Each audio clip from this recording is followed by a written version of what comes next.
Facebook CEO Mark Zuckerberg and Twitter CEO Jack Dorsey testified before the Senate Judiciary Committee this week, and much of the questioning surrendered around content moderation, and the overarching theme was control. Research director with the American Economic Liberties Project, Matt Stoller, is here to talk about his takeaway from those hearings and what he calls the centralized autocratic internet and how policy has shaped it. Great to see you, Matt. Good to see you, Matt.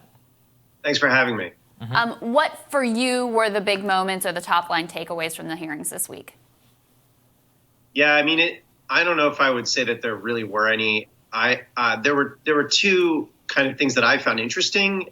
One was Josh Hawley trying to figure out if there was collaboration among content moderators between Twitter, Facebook, and Google, which there's actually a cartel claim against them if that was the case. You're not allowed to collude on price fixing, and this would be a sort of content moderation fixing type of arrangement. So I thought that was actually interesting. The other person who I thought was interesting was Amy Klobuchar, who just asked if Mark Zuckerberg had eliminated competition through his use of interoperability requirements. And that sets up a claim for antitrust agencies as well. Mm-hmm.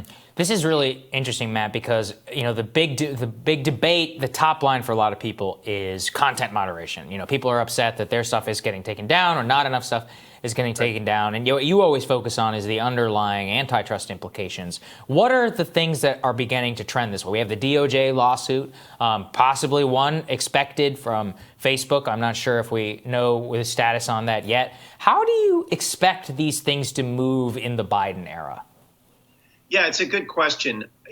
Just to give a sort of broad why I focus on what I focus on, this is about the money, right? Mm-hmm. I mean, if you want to change the business model or how these companies behave, change how they make money. It's pretty simple. So if you want to know whether someone is serious about trying to address these problems, ask the question, are they talking about advertising money? Because if not, they're not serious, right? That's just the reality here. These companies are ad companies. They make a lot of money on ads.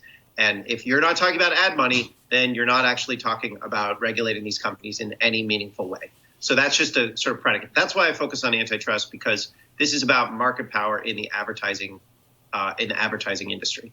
Okay, so to your question, there's likely to be a Facebook or several Facebook suits now. There's already one against Google.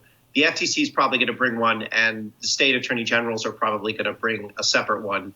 And then those are going to be significant. They're going to be against Facebook. And then in terms of Biden, I think Biden is focused on the pandemic. So this is kind of a second tier issue for them. And I suspect they won't make any decisions until probably the spring on what they're going to do here. So I think they're probably going to keep this stuff going, but they're not going to do that much. But I have no idea. I don't think anybody really knows what's going on in Biden world. Yeah. Matt, former President Obama made some comments about these issues generally this week that we covered here on the show. He said the internet and social media are the single biggest threat to our democracy. He also elaborated a little bit. Let me read a little bit of this to you, although I'm sure you've already seen it. I don't hold the tech companies entirely responsible because this predates social media. It was already there, but social media supercharged it. I know most of these folks. I've talked to them about it. The degree to which these companies are insisting that they're more like a phone company than they are like The Atlantic, I don't think is tenable. They are making editorial choices, whether they're buried in the algorithms or not. The First Amendment doesn't require private companies to provide a platform for any view that's out there. At the end of the day, we're going to have to find a combination of government regulations and corporate practices that address this because it's going to get worse. What did you make of those comments? Well, I mean, that guy sounds like he'd make a good president, right? Seems like he's got a nuanced view of no, I mean, look, I don't hold the tech companies entirely responsible either. I hold Obama responsible for this. I mean, this is we have a centralized autocratic internet because of policy choices that Bush, then Obama, then Trump made, which is to allow these companies to buy any competitor they wanted without any merger challenges, and refusing to regulate privacy and data, which also allowed them to further roll up the advertising market. So the reason that we have this really massive threat to democracy, and I think President Obama is right about that, but the reason we have it is because President Obama didn't actually enforce the antitrust laws, which are there to protect our democracy, specifically in the marketplace. Mm-hmm.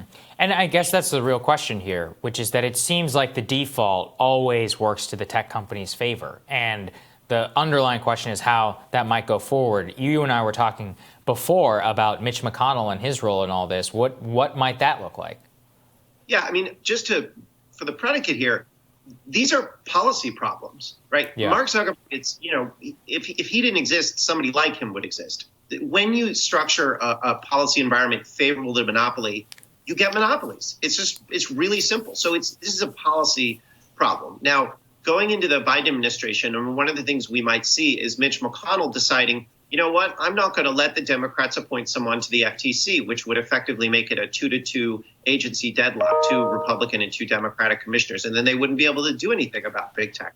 And he might say, hey, I'm not going to let you confirm an assistant attorney general on antitrust because I don't want you to actually use the antitrust laws. And that would limit the ability of the government to do anything about these large concentrations of power. So you didn't see any of that at this recent hearing because there's a lot of bad faith nonsense going on, particularly on the right, although the Democrats, they really want to censor.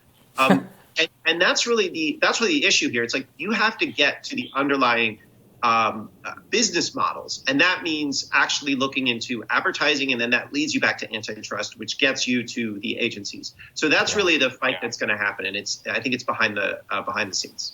That's right. Matt, always so great to have you on these issues. Thank you. Thank you, Matt. Thanks for having me. Coming up, House leadership for the 117th Congress looks like 2018 all over again. We're going to discuss when Rising continues.